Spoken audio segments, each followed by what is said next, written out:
Olá, pessoal, boa noite. Tudo bem com vocês? Esperando que todos estejam seguros, com saúde em casa, nesse período tão delicado que a gente vem vivendo, né? Hoje damos continuidade às rodas de conversa sobre inclusão, né? Hoje a nossa convidada é a Juliane Oliveira e estão online também os monitores e a equipe coordenadora do setor de musicografia Braille e apoio à inclusão da Escola de Música da Universidade Federal do Rio Grande do Norte, certo? Então, a ideia é simular aqui um ambiente de discussão, né, de conversa que vem dando base para o planejamento pedagógico das ações da Escola de Música, né, no âmbito da música e inclusão. Então, sejam todos bem-vindos e bem-vindas, né? Espero que tenhamos uma conversa muito enriquecedora, como vemos tendo, né, nos últimos dias. E agora eu vou apresentar a Juliane. Boa noite, Juliane, tudo bom? Boa noite, gente. Bom, gente, a Juliane, atualmente ela cursa bacharelado em canto lírico, também cursa o técnico, né, faz o curso técnico em canto lírico, participa dos projetos, né, do Esperança Viva e do Coral Vivendo o Canto, né, e também vem atuando como monitora, né, como professora aí de informática dos membros dos participantes do projeto Esperança Viva no âmbito da Escola de Música, vendo nesse suporte ao pessoal, inclusive, né, no período agora também do isolamento social. Então, Juliane, bem-vinda, tá? Muito bom lhe receber Obrigada. aqui com toda essa conversa. Queria saber, inicialmente, em que momento, é a primeira pergunta, né, que a gente vem fazendo para os participantes, em que momento surgiu o interesse pela música e como se deu esse contato com a escola de música. Queria que você contasse um pouquinho dessa história. Bem, tudo começou na igreja, quando eu tinha 4 anos de idade, né? Nesse mesmo período, eu também entrei na igreja e vi as pessoas cantando, né? Aí comecei a pedir para a mãe, fala com a moça da música para pedir para eu cantar, fala com ela. Sim, Fiquei, né, perturbando mãe para falar com a moça da música, para me cantar. Então, eu lembro até hoje, era um dia de sábado pela manhã, quando eu sim, cantei pela primeira vez na igreja.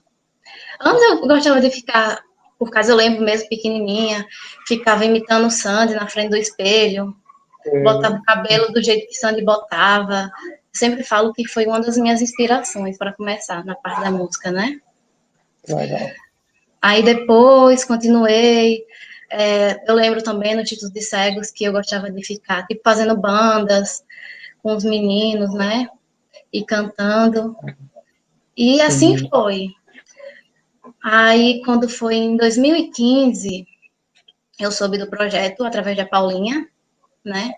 Só que eu não podia entrar porque eu estudava pela manhã, estava no último ano do ensino médio, então não tinha como participar do projeto. Mas eu sempre falava, assim que acabar, eu vou entrar, vou participar.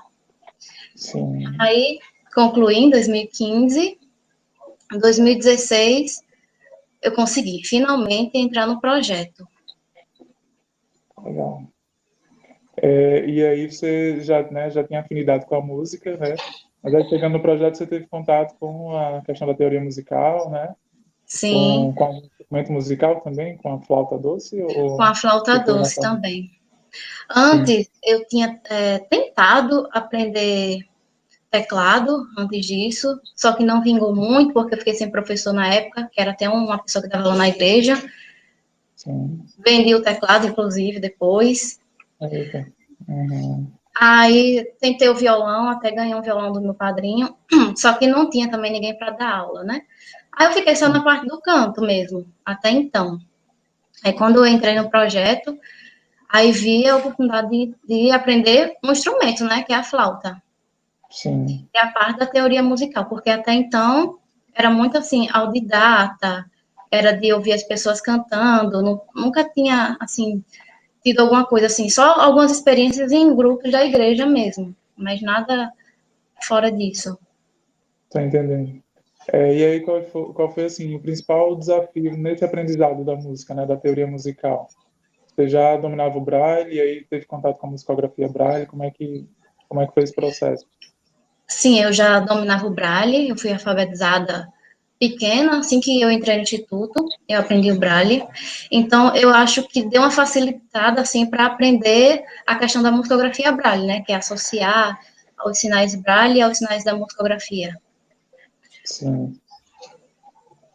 E um momento assim de pensar, olha, eu vou seguir, né, como numa perspectiva profissional aqui da música, né, ingressar no bacharelado.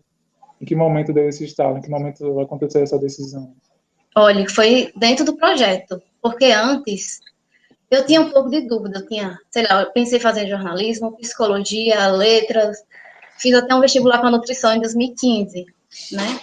Só que, tipo, era aquela coisa que eu pensava em fazer, só que, sabe quando dá uma coisa que você não se sente, não se sente muito plena, você vê que não é muito bem isso que você quer, sabe? Sim, Aí, quando foi, eu entrei no projeto, eu fiz, eu acho que esse aqui é o que eu quero mesmo. Eu sempre gostei de música, só que eu nunca tinha pensado muito em seguir na carreira mesmo, né, no profissional.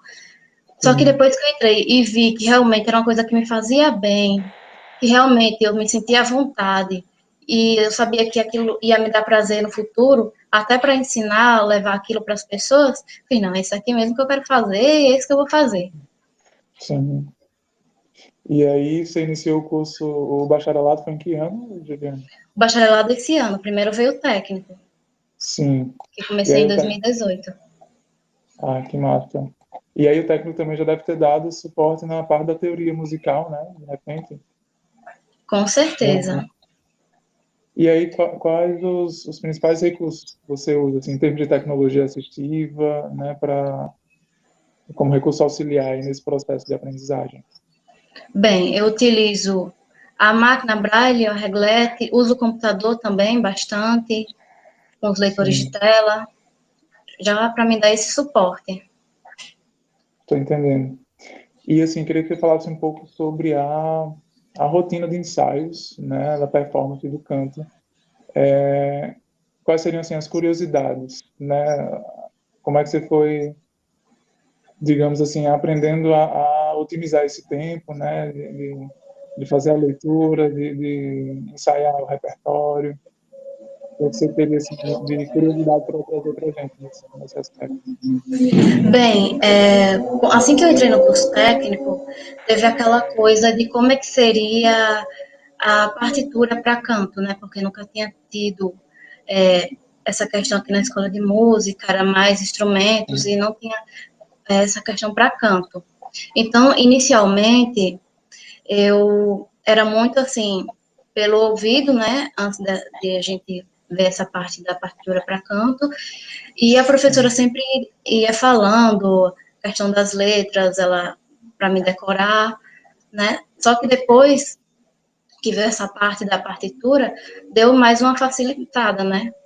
Então, hoje em dia, o que é que eu faço? Eu faço a leitura das peças, né, através da partitura, sim, depois eu vou para a prática. Faço meus vocalizes, pego as peças, assim, por dia, eu pego, assim, umas duas, três peças para dar uma conferida por dia. Porque, tipo, eu sim, faço parte por parte, que sempre tem uma coisinha para melhorar. Então, vou fazendo parte por parte, e assim vai dar, assim, mais ou menos, eu pego umas 3 horas por dia, assim, 1 hora eu vou em cada peça. sim. E a regularidade é fundamental, né, nesse processo, tem que estar Com ali, certeza. trabalho continuado, né? O importante é fazer diariamente, porque se você passar alguns dias, um dia sem fazer, quando você volta a fazer, já não tá uma coisa, sabe, muito legal. Então, o importante é Sim, estar sempre praticando. já dá uma enferrujadinha, né, ali de leve, Dá. volta. É igual um instrumento, né? Se ficar muito tempo É, parado, que a nossa voz é um sim, instrumento, então a gente tem que estar cuidando, trabalhando com ele, para não enferrujar. verdade, verdade. E aí, como é que vem sendo o contato, sobretudo nesse período, né, de isolamento, como é que vem sendo o contato com a sua professora? Vocês têm mantido uma rotina, assim, de diálogo, né, de suporte nesse Sim, ensaio? sim. Como está acontecendo? Tá funcionando mais ou menos dessa maneira. Às vezes, quando eu acho algumas peças pela internet, que eu gosto de ficar fuçando também, né, para Sim, ampliar mesmo, importante. eu, pois é, eu procuro, saio procurando uma professora, essa daqui, essa acho que dá certo, eu achei tão linda essa daqui, o que é que a senhora acha? Mesmo Sim. assim, acontece com os exercícios também, quando eu acho algum, assim, tipo, pronto, agora eu tô vendo muita questão de coloratura. Professora, isso aqui dá certo fazer? Ela também manda algumas coisas, manda muito material também. Sim. E aí vocês vão construindo o repertório, né? Vão Uhum, experimentando, né? Funciona melhor. com Juliana, certeza. eu já presenciei, inclusive, apresentações suas nos eventos, né, que a gente vem promovendo sobre inclusão, né? O pessoal do Sembraim, o evento sobre encontro, o encontro sobre música e inclusão, desculpa. E eu queria saber o que é que você sente nesses momentos, assim, como é que você lida com o nervosismo, né? Como é que você vem avançando nesse sentido? Olha, é, a minha maior dificuldade realmente é o nervosismo. Estou Sim. tentando, né, dar uma controlada, porque, gente, é horrível. É horrível. Pra você ter noção, eu parei de cantar de salto alto, porque as pernas antigamente tremiam tanto que eu tinha medo de cair de cima do salto. Eu sempre falo isso. Nossa, olha só. Eu parei de cantar de salto muito alto justamente por causa disso. Mas, tipo, eu sempre tento relaxar, tento pensar, isso aqui é o que eu gosto de fazer, então eu não preciso ter esse medo todo, mas sempre dá. Só que quando eu chego Sim, lá em cima, aí sim, eu consigo dar uma controlada melhor e fazer o que eu quero fazer. tô entendendo. Juliana, com relação ao suporte, né, no acesso ao material adaptado, né, para as peças transcritas para o Braille e tal, como é que você analisa e como é que você descreve inicialmente? Eu queria saber como é que vem sendo essa relação sua com o Sembraim, né, no acesso a esse material e suporte em outras questões.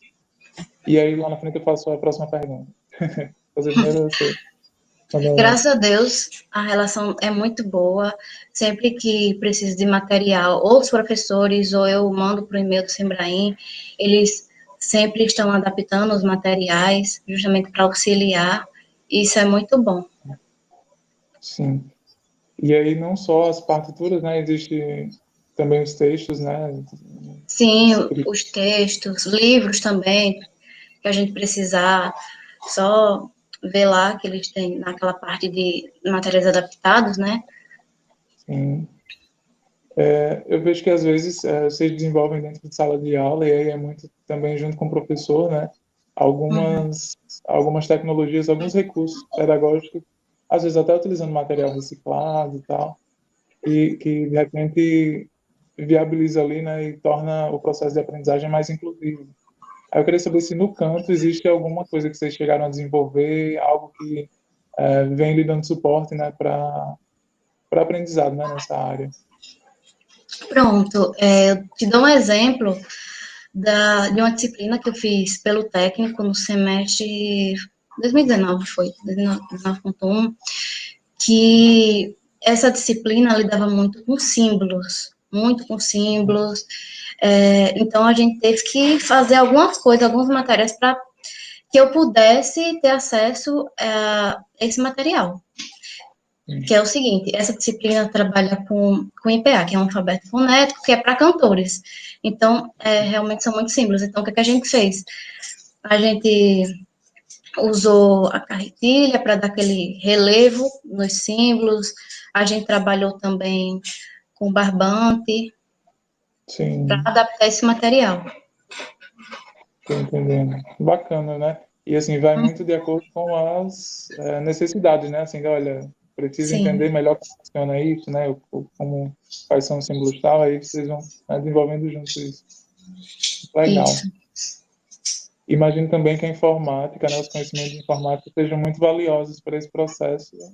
E aí queria que você falasse um pouco sobre isso, né? Você que vem dando suporte aos demais colegas, né, lá da escola de música, queria que você falasse um pouco sobre a importância desses conhecimentos aí no contato, né, com todo esse material. Imagino que seja muita coisa, principalmente, né, agora no bacharelado, né, que vai para um nível maior, né, um nível mais aprofundado de formação e como é que isso vem dando suporte. Bem, graças a Deus que, né, a tecnologia ela tem se expandido e vem dando algumas coisas, né, para a gente, algumas facilidades, como os leitores de tela, que nos auxiliam até mesmo nos textos que a gente lê, né, livros, porque esses materiais, eles dão autonomia para a gente, como deficiente visual, a desenvolver algumas tarefas, né? Sim. Porque como a gente não tem o recurso da visão, a gente precisa do recurso da audição.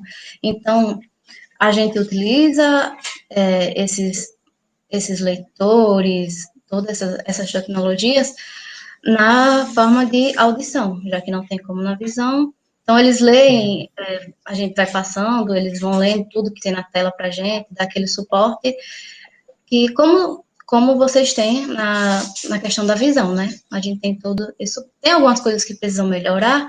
Tem, né? Porque não é 100% perfeito, sempre tem uma coisinha ou outra que ele não lê, alguns formatos que ele não lê, então tem que ser adaptado, tipo na questão de PDF, nem todo PDF, se for imagem, ele não lê, então tem que adaptar para texto, então são essas coisas, quando não funciona de um jeito, tem que sempre estar adaptando para funcionar.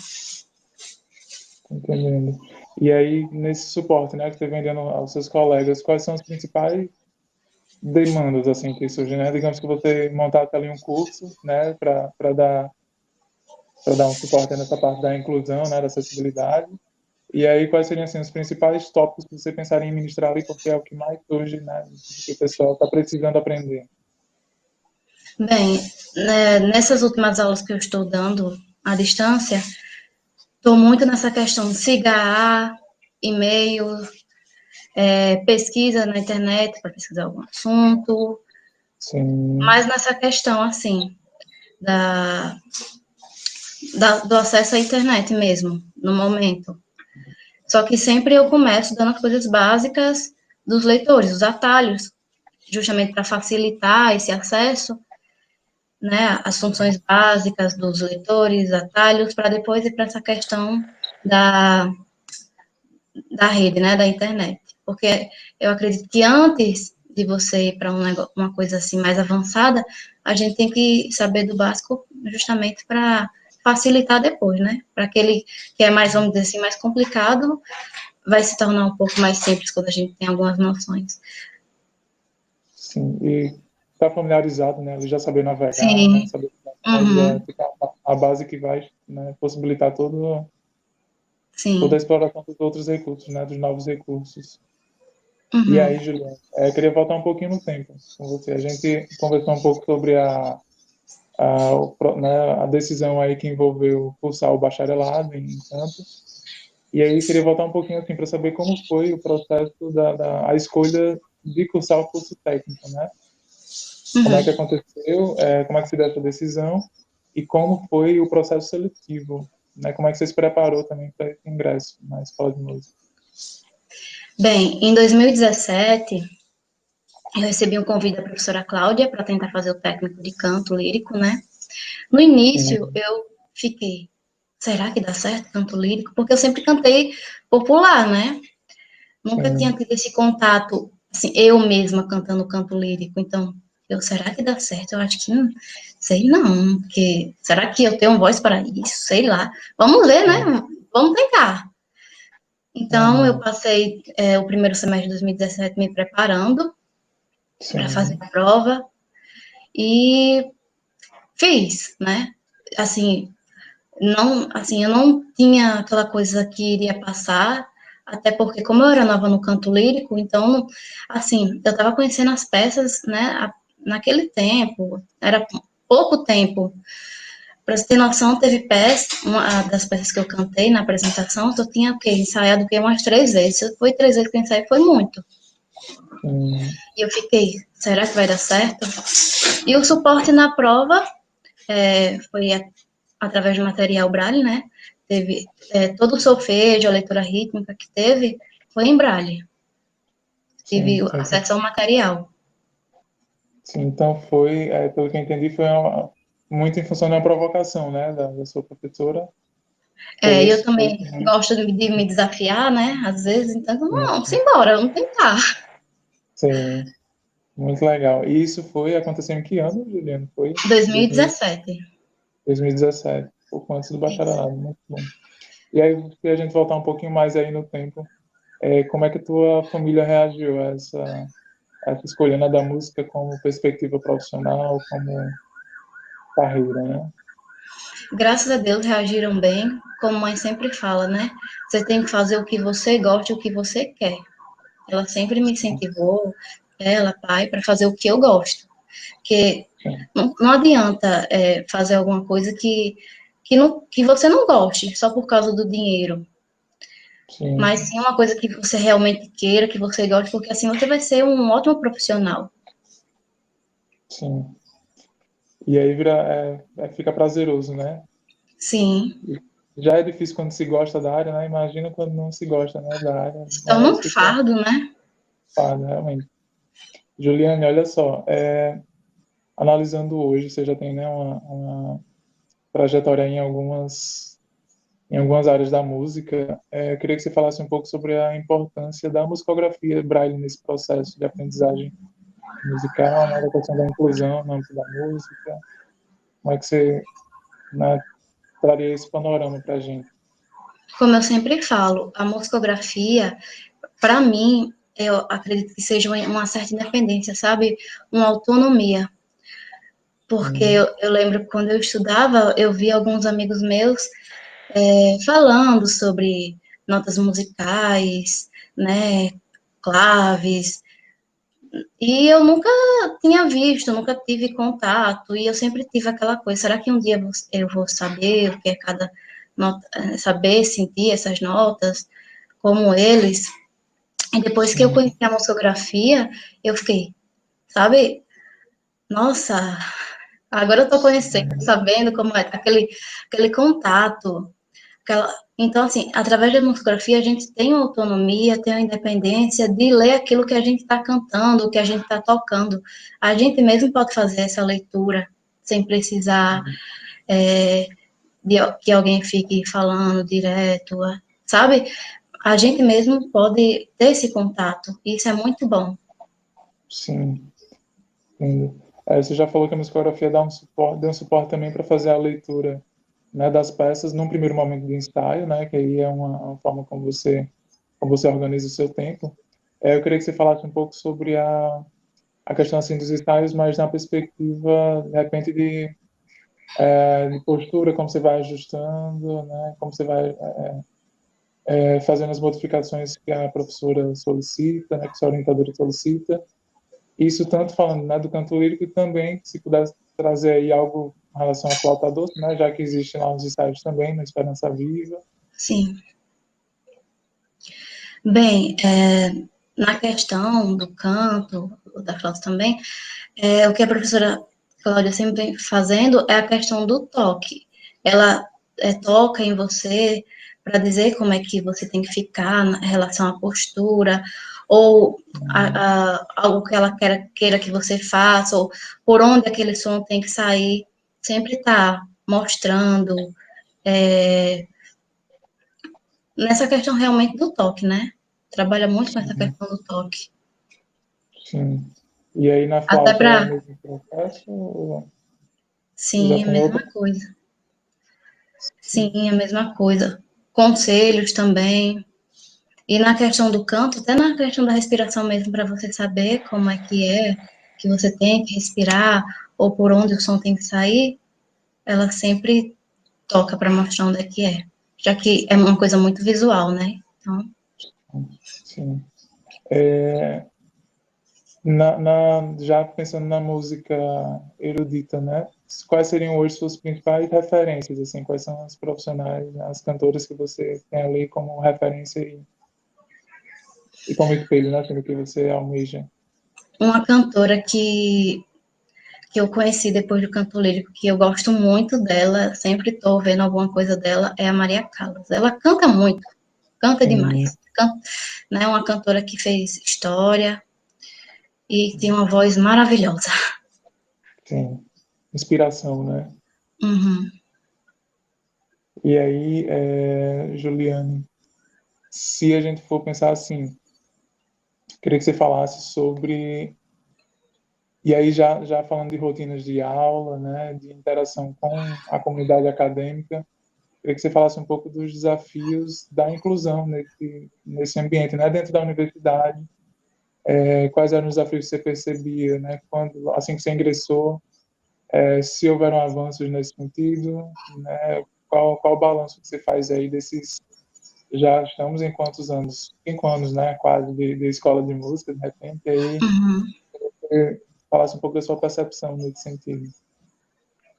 Bem, quando eu entrei, né, já tinha alguns que já tinham passado, né, Gessé, Paulinha, já tinha mais ou menos preparado, né, alguns professores, mas sempre Sim, tem aqueles que têm uma certa resistência, né, frente a sim, algumas dificuldades também no início do curso técnico, justamente por causa de algumas resistências, mas assim, com o tempo, no meu ponto de vista, teve muitas melhoras. Alguns, depois que eu voltei a pagar algumas disciplinas com eles, né, com alguns que eu já tinha pago, que tinha essa certa resistência, já não tinham tanto mais, já, sabe, tinha, vamos dizer sim, assim, se adaptado, viu meios para tentar, sabe, ensinar sem colocar muitas dificuldades. Então, assim, tem o que melhorar? Tem, mas eu acredito que já melhorou muito desde então. sim. E aí tem uma coisa que você entra para a história da escola de música, né, como a primeira aluna com deficiência visual no bacharelado, né, na performance diretamente. E aí eu queria saber como você se sente em relação a isso. Assim, eu me sinto só como realmente, vamos dizer assim, que abriu o caminho para alguns que, sei lá, que talvez tivessem um pouco de medo dessa questão da performance, mas eu espero que agora venham muitos outros, né? Que as pessoas Sim, percam mais o medo, que, tipo, sei lá, que pensem que seja um bicho de sete cabeças, justamente porque é performance. Então, assim, espero que venham muitos outros agora também, sim, percam esse medo e vamos lá, né? Vamos à luta, fazer o que gosta. sim. Importante, importantíssimo. E aí, você perguntasse assim, olha, quais são as principais conquistas que você considera, né, ter alcançado até então? E aí, olhando para frente, quais são os próximos passos, quais são os projetos futuros? Eu acho assim, uma das grandes conquistas foi ter conseguido entrar no curso, apesar das dificuldades de ser meia nessa parte do canto lírico, ver que alguns professores perderam mais aquela resistência, né, que hoje em dia assistem mais, abraçam mais a causa, e assim, Sim, projetos futuros, pretendo assistir, né? sim. Querendo dar o suporte necessário, né? Sim. E acontece muito assim o diálogo de como funciona melhor para você, para a aprendizagem de determinado assunto. Existem esses ajustes assim, ou como é que isso vai sendo construído, né? Assim, eu acho que cada disciplina, a gente sempre tem um jeito melhor de desenvolver, né? Porque nenhuma é igual à outra, né? Sim, Então, assim, eu faço de um jeito na disciplina, na outra eu faço de outra. Tipo, uma eu consigo fazer algumas anotações, a outra eu já prefiro, sei lá, ouvir para depois escrever ou gravar. Sempre tem um jeito. entendo.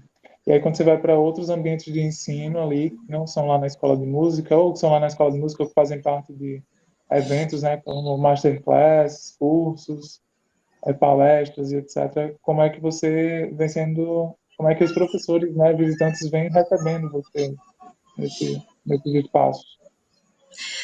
As últimas masterclasses que eu fui, né, tinha a professora falando para mim, né, dizendo Sim, como é que seria, também colegas também que queriam ajudar na parte da descrição, até os professores que viam mesmo, pelo menos uns dois que eu lembro que foram das últimas que eu fui, eles também deram essa assistência, de descrever as respirações e outras coisas mais.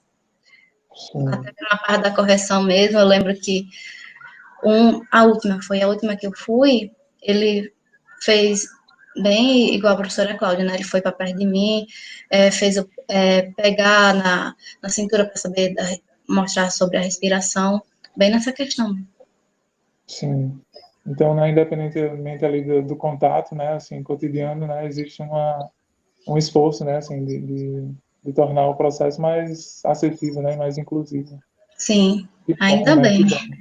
Ainda bem, estamos no caminho, né, de repente é um caminho irreversível, né, assim, o que a gente costuma colocar que é um caminho sem volta mesmo e tem que se consolidar ainda, bem mais, hein.